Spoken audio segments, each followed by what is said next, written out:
Notons d'abord qu'elle s'appelle révolution citoyenne puisqu'elle indique le moyen et la fin. Ce n'est pas autre chose qu'une révolution citoyenne. Si vous avez employé un autre adjectif, ce n'est pas une révolution nationale. Ça, c'est Madame Le Pen, ce n'est pas mes affaires. Révolution citoyenne. Alors nous allons prendre le cas de ces gens qui sont des gens qui n'aiment pas leur patrie et qui émigrent. On a déjà connu ça à la précédente révolution. Qu'est-ce qu'on peut faire?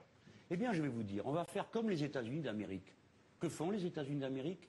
Quand un de leurs citoyens, un national, va à l'étranger, eh bien, ils vont dans le même pays et ils disent au pays en question, voici ce que nous vous proposons et que nous vous imposons.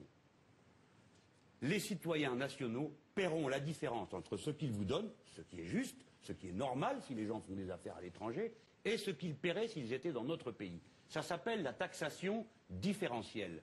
Moi-même, en tant que député européen... Parce que s'ils vivent leur vie, vous ne les retrouvez plus. Hein. Moi-même, en tant que député européen, lorsque je dépose ma déclaration d'impôt, je déclare ce que j'ai payé, en l'occurrence en impôt au Parlement européen, et le fisc français regarde et dit « mais s'il avait été en France, combien il nous devrait ?» C'est pas si mal l'Europe alors, ça permet au moins de retrouver les gens qui seraient partis hors des frontières. Mais dans le monde d'ailleurs, il n'y a pas qu'en Europe. Mais vous savez, moi je suis partisan d'une construction européenne sociale, je ne suis pas un anti-européen. Je suis contre cette Europe-là qui ne vaut rien et qui nous mène tout droit à la catastrophe. Mais je sais aussi vous répondre si vous me posez des questions sur la manière de réorganiser l'Europe. Mais j'ai voulu répondre à une question concrète. Pourquoi? Parce que je pratique ce que j'appelle la radicalité concrète. Vous ne me verrez jamais vous dire Yaka, Faucon, on va faire des phrases générales. Je vous dis des choses très précises, Madame Mühlmann. Si je me trompe, on démontre que je me trompe et je trouverai autre chose pour atteindre mon but. Parce que je crois qu'il n'y a pas de problème humain qui n'est pas une réponse humaine. Et le fait de s'enfuir de sa patrie, de refuser de participer à l'effort commun, n'est pas acceptable. Et donc, nous avons des moyens d'y faire face. C'est pas très dur. Il ne faut pas avoir peur. Je vais quand même revenir au Front National. Oui. Je suis désolée, il grignote sur vos terres. Et vous le savez très bien, Madame Le Pen, le 1er mai, a fait un discours pour rééquilibrer les impôts, des revenus du travail, les revenus du capital, etc. Vous pensez que les questions d'immigration sont des non-questions? Ah ben, ce sont des vraies questions. Évidemment que oui. Mais quelle est votre réponse à vous à ces questions? Déjà, la première chose qui fera ma différence avec elle, c'est que j'appelle les gens à raisonner, pas à être motivés par la peur. Pourquoi tous ces gens quittent leur pays? Mais il n'y a que les enragés qui croient que les gens quittent leur pays pour venir nous voler notre pain. Vous parlez par exemple des Tunisiens ou des Libyens? Bien sûr. Voilà. La plupart du temps, c'est parce que leur situation locale est infernale. Donc on peut au moins se poser la question de savoir si on n'a pas notre part. Malgré la démocratie en cours en Tunisie? Mais bien sûr, en cours, ça prend du temps, hein, tout ça. Hein. Bon. Mais regardez, à l'heure à laquelle nous parlons, l'Europe continue, sans blêmir, pays par pays, à leur dire, dans tous les pays du Sud, abaissez vos droits d'impôt, vos droits de douane, amenez-les à zéro, et en échange, vous pourrez exporter chez nous à droit de douane zéro. Et que disent les gens? Comme l'avait dit Thabo Mbeki, le président de l'Afrique du Sud, et c'est une mauvaise plaisanterie. Exporter quoi? On a déjà le droit d'exporter chez vous sans droit de douane. Mais par contre, quand vous faites rentrer une aile de poulet conditionnée en Europe, dans vos immenses productions subventionnées, eh bien cette aile, elle coûte moins cher que le poulet qui court dans la rue devant nous. Eh bien, vous ruinez l'agriculture locale. Donc, les gens qui ne peuvent plus vivre dignement de leur travail vont en ville, où il y a déjà plein de monde. Et de là, ils s'en vont et ils viennent vers nous. Et si on résout ça, vous pensez qu'il n'y aura plus de flux migratoires vers l'Europe? Alors, je pense que nous pouvons avoir une politique qui stoppe les flux migratoires en commençant par couper le point de départ. C'est-à-dire arrêter d'appauvrir les gens. C'est la première condition de base. Arrêter d'appauvrir les gens. Et donc, ça a des conséquences. Non seulement sur les accords internationaux, mais sur le modèle agricole que nous développons. Si nous faisons une agriculture pour exporter des quantités invraisemblables, nous pourrissons tous ici, tout, le sol, l'air, l'eau, tout. Et puis nous exportons des produits qui, là-bas, détruisent les agricultures locales. Faisons donc une agriculture qui a pour objet la souveraineté alimentaire de notre pays. Madame Mühlmann, ce sont des choses rationnelles. Maintenant, des gens sont là.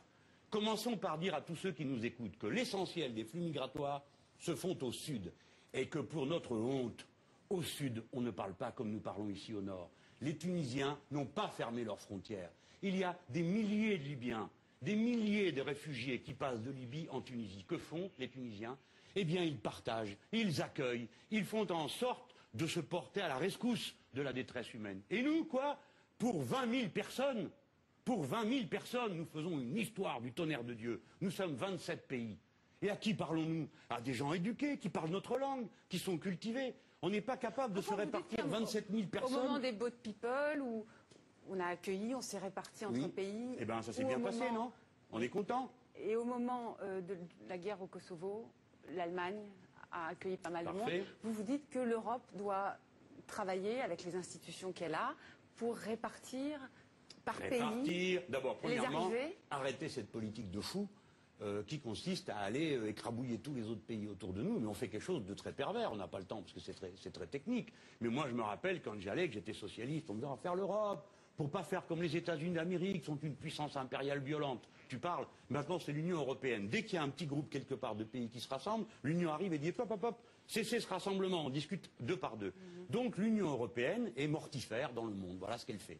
Alors après, que pouvons-nous faire? Nous répartir les gens, quand il y en a qui arrivent, couper d'abord le point de départ, ensuite se répartir les gens, et puis avoir une politique raisonnée.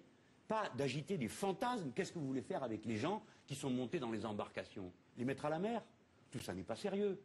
Lorsque nous parlons d'immigration dans notre pays, j'ai entendu Madame Le Pen prendre avec ses grands airs dire eh bien, c'est la délocalisation à domicile, on joue la concurrence des travailleurs immigrés contre les travailleurs français. Eh bien, Madame Le Pen, il faut réfléchir avec votre tête.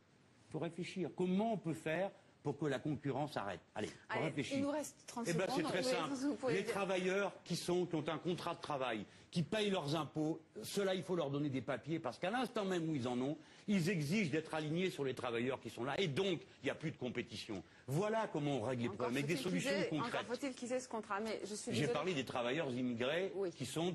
Je milite donc... On a un peu parlé d'immigration, c'est vrai qu'on pourrait prolonger ce débat, mais voilà, l'émission est terminée. Et puis il faut faire France de tout bois. Les enfants, ils sont beaux.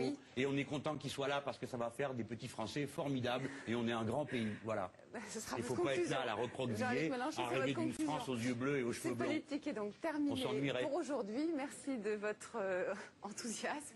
Nous nous retrouvons dimanche prochain à la même heure, 17h40, et sur la même chaîne, France 5. D'ici là, bonne semaine.